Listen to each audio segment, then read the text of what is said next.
This is CGTN, China Global Television Network.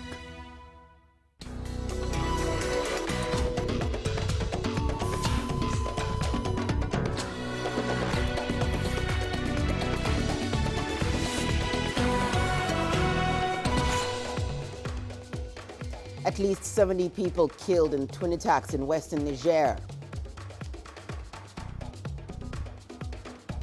China's Foreign Minister Wang Yi set to visit 5 African countries. And thousands of Iraqis march in Baghdad to mark 1 year since the U.S. killing of a top Iranian general and a senior Iraqi commander. Hello and welcome. You're watching Africa Live. We're coming to you live from Nairobi. Here are more stories making headlines. We tell you the story of a traditional sport that involves birds and singing in Nigeria.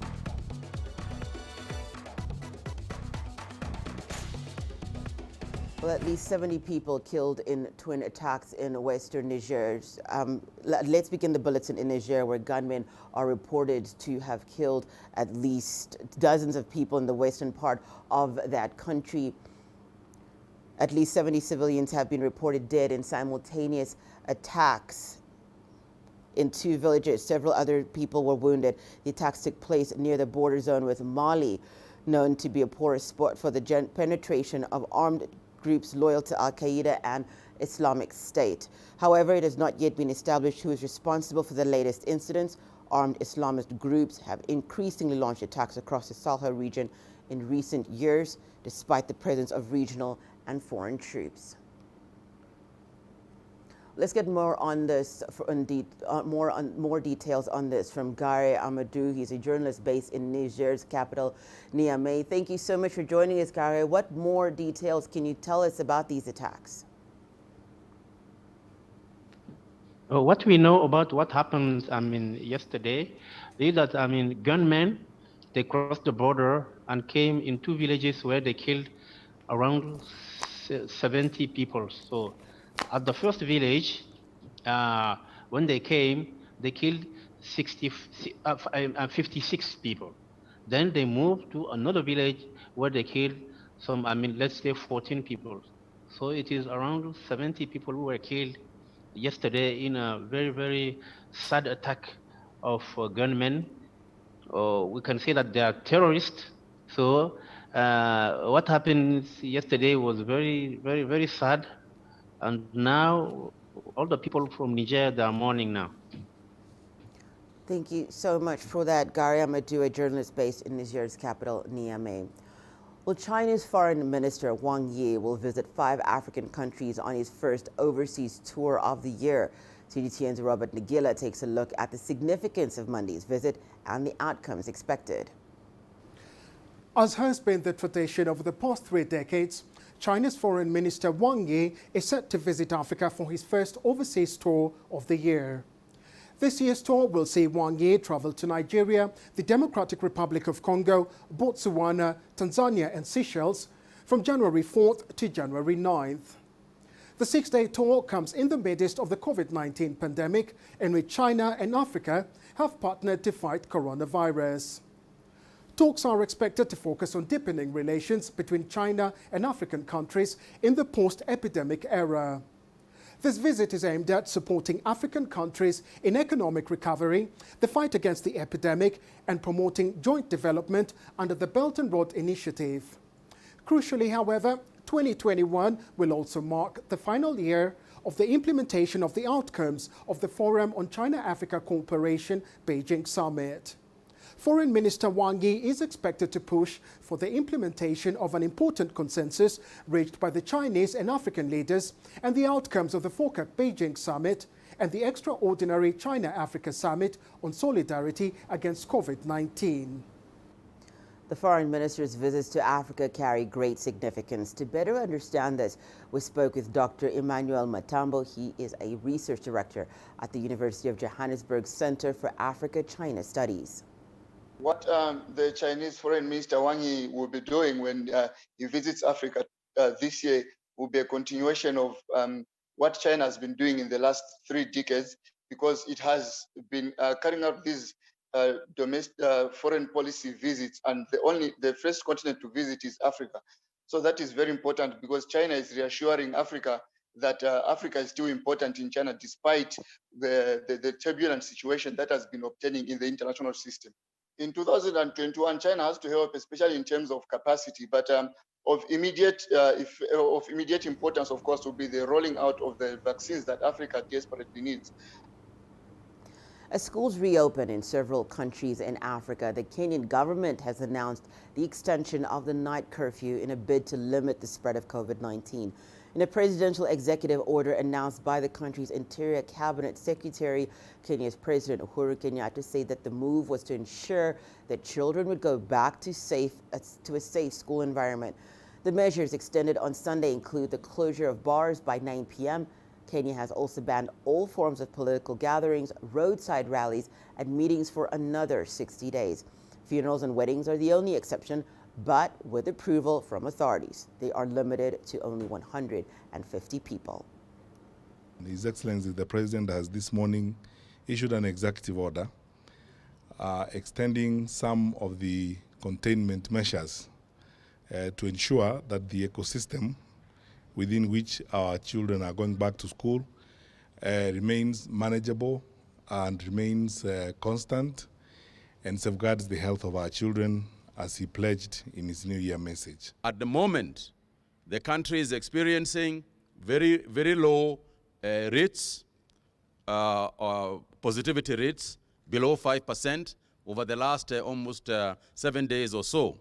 And for that reason, there is confidence that hopefully it is something we can maintain even after opening the schools. However, we must anticipate any situation, and therefore that is why we have asked that the preparations for all sorts of isolation facilities in counties and so on are all put in place. Well, staying in Kenya, students are set to return to classes starting January the 4th. CGTN's Enoch Sokolia visited a Kenyan school to better understand the challenges they're facing. As we closed business before Corona came in, or immediately Corona came in, we had a population of 3,551.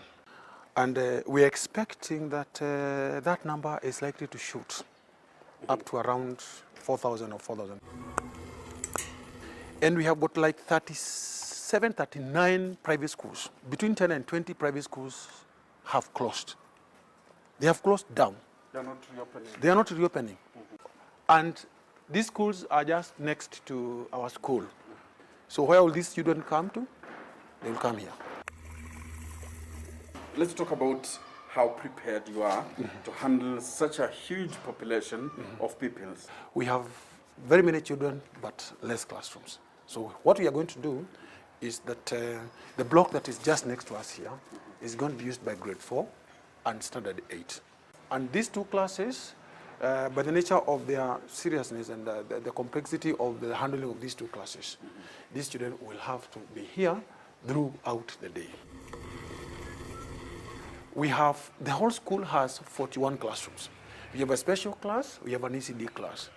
So we are going to exempt the 2 rooms for them to be used by the special class and the ECD class. And then the 24 rooms that remain will be divided amongst the other remaining children, class 1, 2, and 3, 5, 6, and 7. These students will come in 2 batches. One batch will come in the morning from around 7 to around noon. Then the other batch will come from noon to around 5:30, because our children normally come from very, very near places. Have you put in place measures to ensure that children here or pupils will be sanitizing their hands and able to sanitize their hands throughout the day? Just behind you there is a big tank of water. Another one is just here. As I speak now, we are talking of over 70 water points. I have put over 20 water points just in the toilets. So once the child comes from the toilet, there's a water point there. From the toilet, there's a water point there. Before the child gets in the classroom, there's a water point there.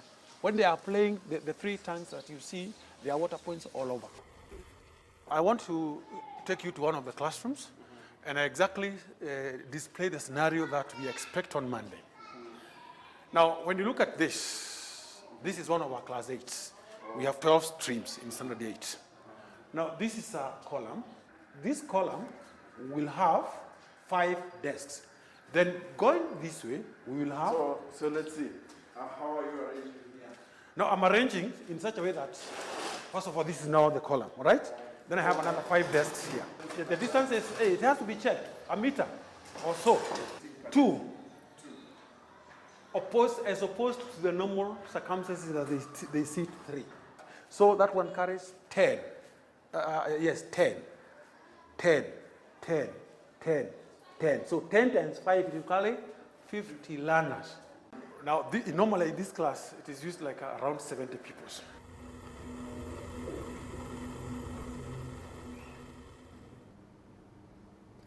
Meanwhile, Zimbabwe has tightened its COVID-19 restrictions amid a surge in cases there. The country reported over 1,300 cases and nearly 30 deaths in just 1 week.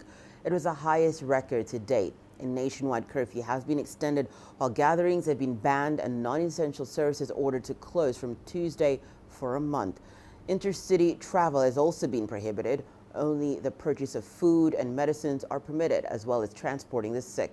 Hospitals, pharmacies, and supermarkets will remain open but are still subject to the night curfew. Zimbabwe has so far recorded more than 14,000 cases of the coronavirus. Well, health officials say Beijing has vaccinated more than 73,000 people over the past 2 days. No severe adverse reactions have been reported. The campaign started after the government approved a Sinopharm's vaccine on Thursday.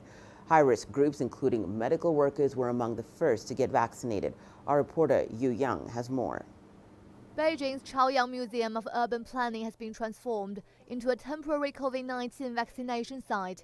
About 1,000 people can receive jabs here in a single day, all of them from among 9 groups listed as high risks for infection, including cold-chain logistic workers, customs inspectors, and medical staff. The site provides inoculation for 42 streets and communities in Chaoyang district. I felt good after the shot. The doctors and nurses here are very professional. I work in the catering industry. I feel fine after vaccination. I don't feel sick and haven't vomited at all. Everything is good. The medical site is divided into 4 areas. The first one is waiting area, where medical staff will give some precautions. And the second one is registration area. Staff there will help confirm personal information. And there people could choose whether they wanted to be vaccinated or not. And third one is vaccination area for the jab. Fourth and last, the observation area. Patients will stay here for half an hour to make sure there's no adverse reactions. Doctors say this batch of vaccines is specifically for people aged 18 to 59. But doctors also say certain groups, like pregnant women or individuals with high blood pressure, shouldn't take the vaccine. We notify recipients on all precautions and restrictions before vaccination. Doctors and nurses will also assess the condition of each recipient to see whether he or she is suitable for vaccination. If there is any risk, we'll stop or delay vaccination. Medical sites like the one at the Urban Planning Museum have been providing vaccines since the beginning of the new year. We're expecting about 1,000 people for vaccinations today. This spot has been in operation since January the 1st. More than 1,500 people were vaccinated in the first day. The main focus has been on the 9 high-risk categories. Officials say before the Spring Festival in February, over 200,000 people from high-risk groups in Chaoyang districts will be vaccinated. High-risk groups in China's central Henan province and eastern Shandong province have also started receiving vaccinations. Shots for low-risk groups will start after the Spring Festival holiday period. Yu Yang, CGTN, Beijing. Meanwhile, British Prime Minister Boris Johnson says the UK may further toughen lockdown rules as COVID-19 cases there keep rising. Much of England is already under the highest level of restrictions set out in a 4-tier system. It's being reported that the recent outbreak in the UK is being fueled by a new and more transmissible variant of the virus. Prime Minister Johnson, however, has recommended parents to send their children to school in areas where rules allow. The British government has been under pressure to keep all schools in England shut after the Christmas holidays to curb the spread of the virus. Meanwhile, a UK doctors' union has called for more transparency over the delivery of vaccines.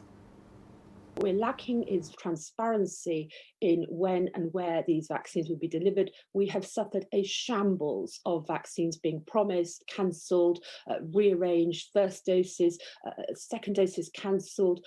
My poor GP colleagues asked to cancel many thousands of second dose appointments this week and next week. We are not being treated as partners, and we can help if we're treated as partners. Well, let's take a break now. Here's what's coming up when we return. Thousands of Iraqis march in Baghdad to mark 1 year since the U.S. killing of a top Iranian general and a senior Iraqi commander.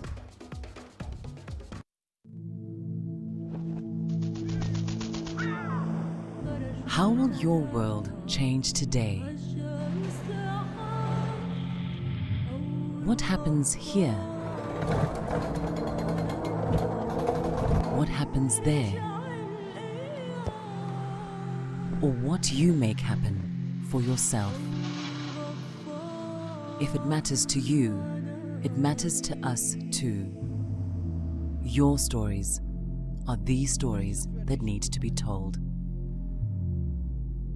Africa Live. Find your voice.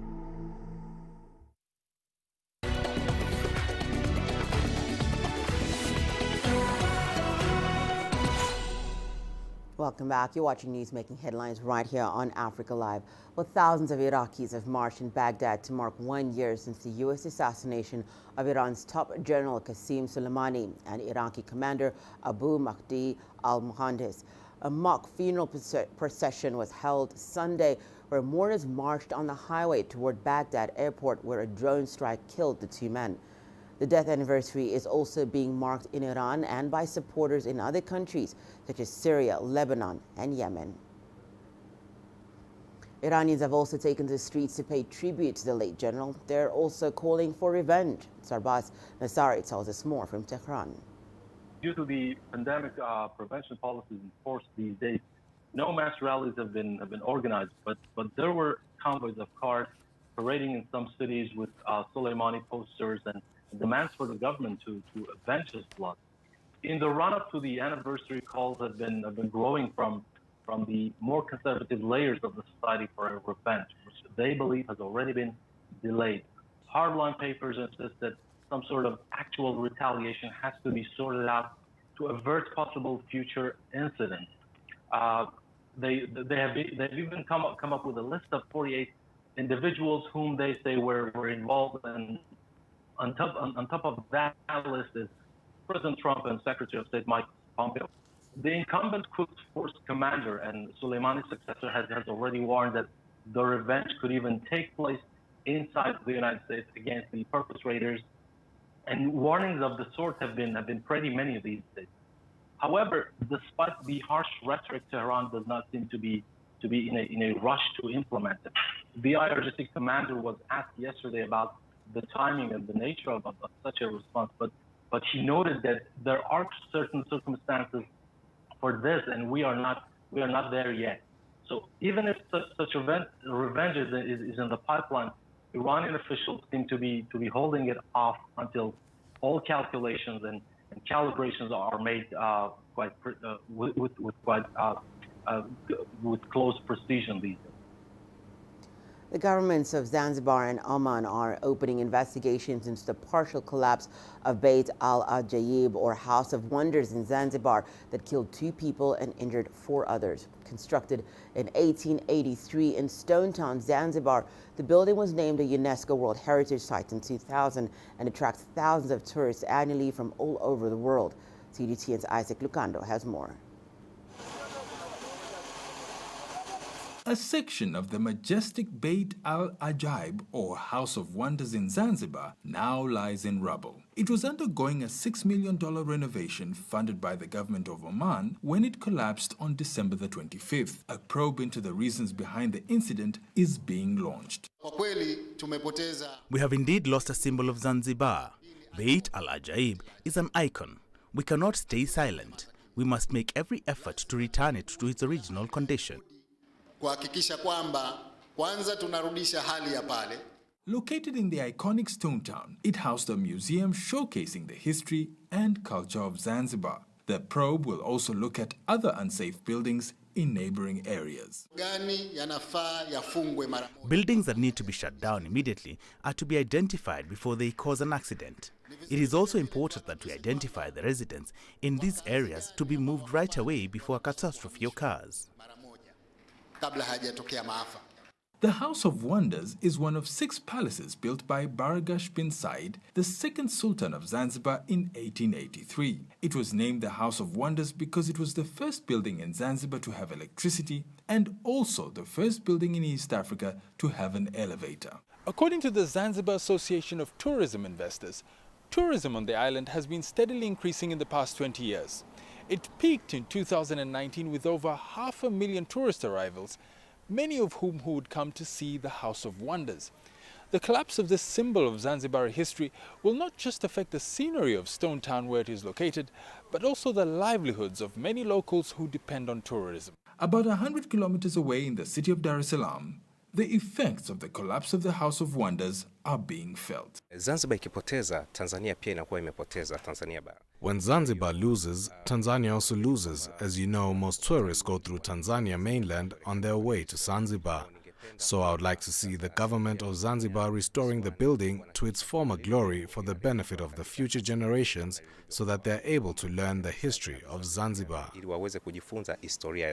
The government of Zanzibar hopes the probe will provide the answers needed to begin restoring the building, and that once restored, it will continue being the icon that once drew scores of tourists to the island. Isaac Lukando, CGTN, Dar es Salaam. We're going to a short break and return the latest in sport. We'll see you in a bit.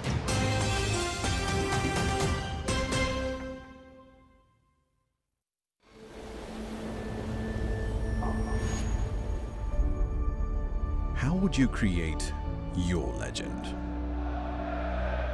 On the field.